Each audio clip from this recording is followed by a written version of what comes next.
U 8 ujutru 2. januara babysitterka se vraća u kuću Walshovih. Gospodin Walsh tada napušta kuću, snima ga kamera prodavnice u Norvelu kako kupuje 3 tepihe i mirišljave sveće.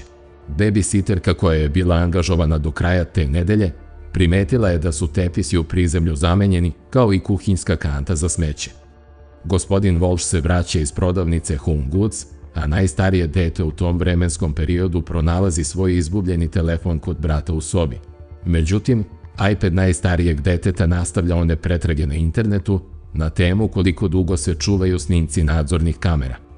Da li stanovi imaju nadzorne kamere i brojne pretrage na temu kako raskomadati ljudsko telo. Oko 4 časova, popodne 2. januara, gospodin Walsh je otišao do Home Depoa u Rocklandu, gde je snimljen kako kupuje još 3 kofe od 5 galona sa nepropusnim poklopcem, sataru, najlon, 10 kg sode bikarbone i još jedno Tyvek odelo. Tada je, časni sude, otišao do prodavnica u Derbyshiru, gde je njegov auto viđen kako se kreće iza prodavnica u okolini kontejnera.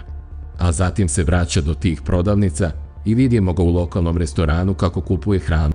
Gospodin Walsh se vraća svojoj kući, babysitterka odlazi i te večeri 2. januara on je kod kuće potpuno sam, osim dece koja od 1 ujutru ili od 1:18 minuta do 7 ujutru, iPad najstarijeg deteta ponovo istražuje na internetu kako ukloniti smrad tela u raspadanju, takođe posećuje sajt aftermath.com. Sad to je firma koja se bavi čišćenjem mesta zločina.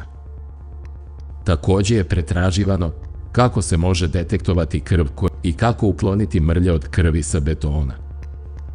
Važno je da napomenemo da je pod u podrumu kuće u Cohassetu zapravo betonski pod. Podrumu nisu imale pristup majka gospodina Walsha i babysitterka te prve nedelje u januaru, jer je na ulazu bila sigurnosna brava, da bi se sprečilo da deca ulaze u podrum.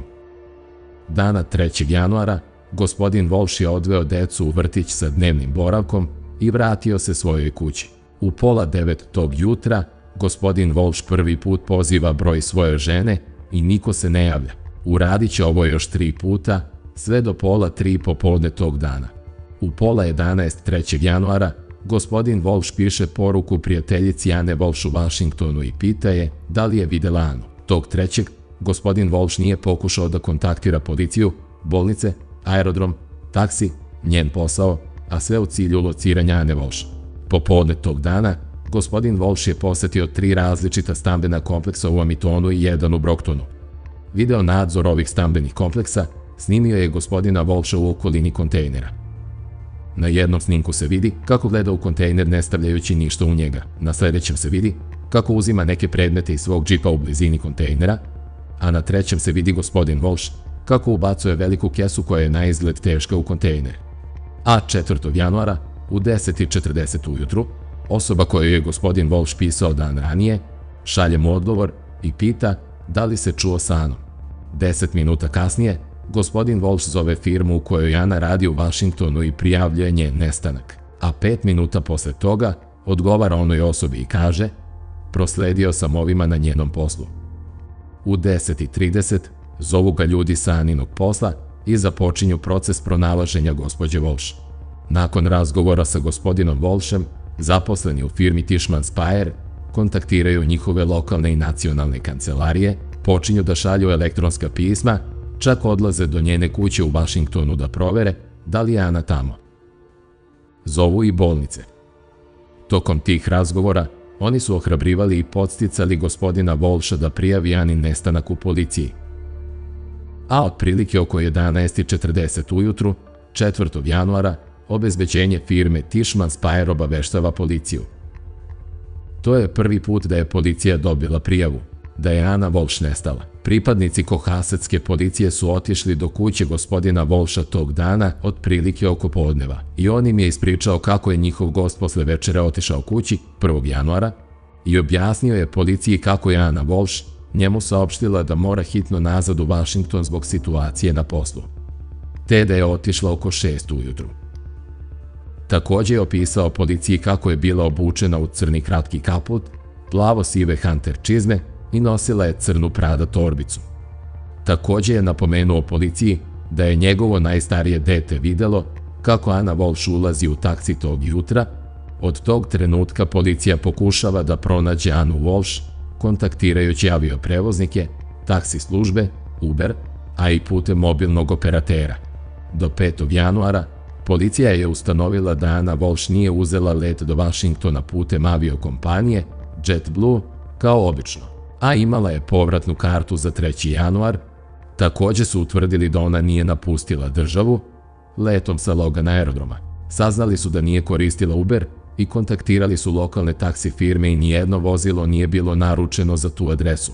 Podaci mobilne telefonije govore da je signal njenog telefona poslednji put uhvatila bazna stanica u neko doba između 3 i 4 ujutru 2. januara, a ta bazna stanica inače pokriva kuću Walshovih u Cohassetu.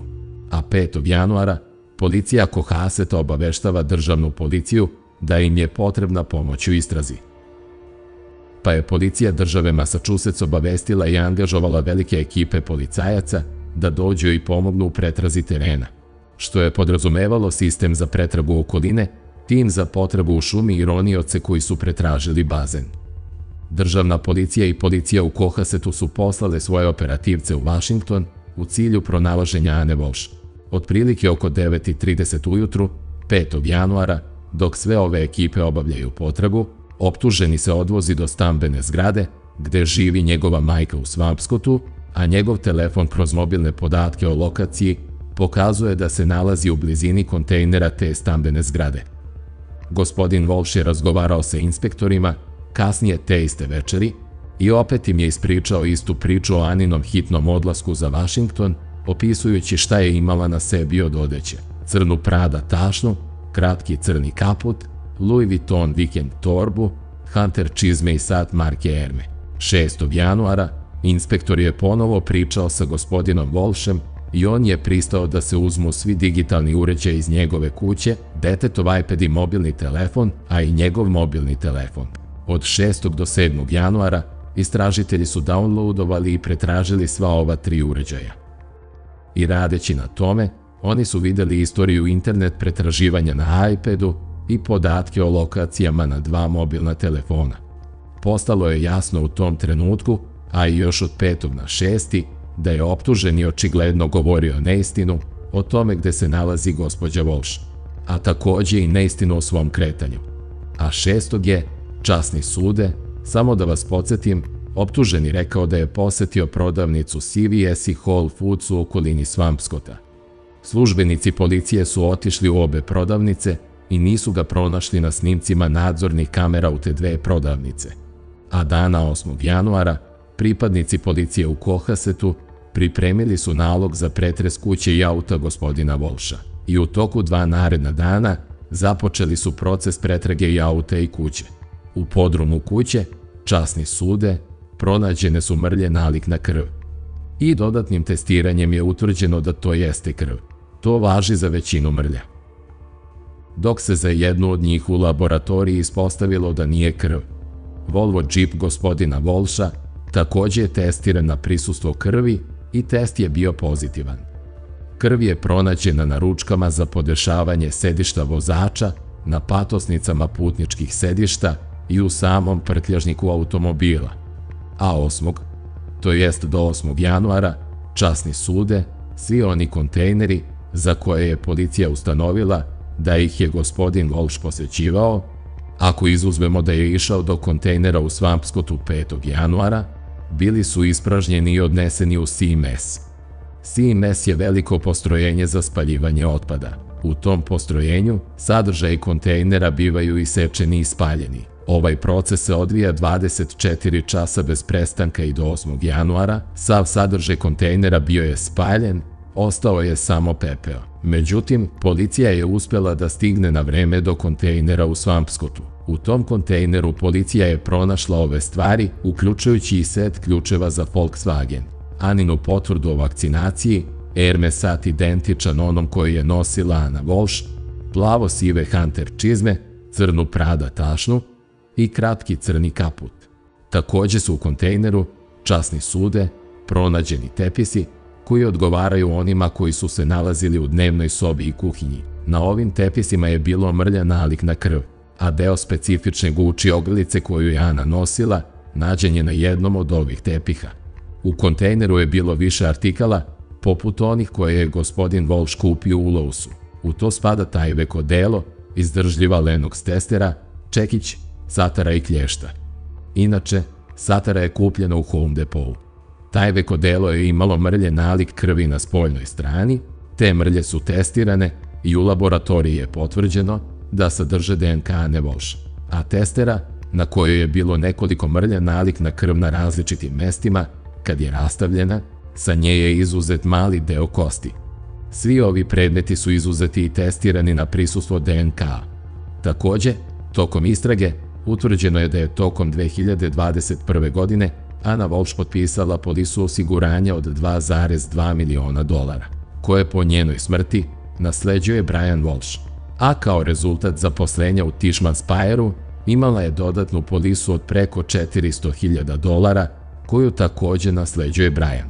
Dakle, polise životnog osiguranja od ukupno $2,7 miliona, gde je optuženi jedini naslednik.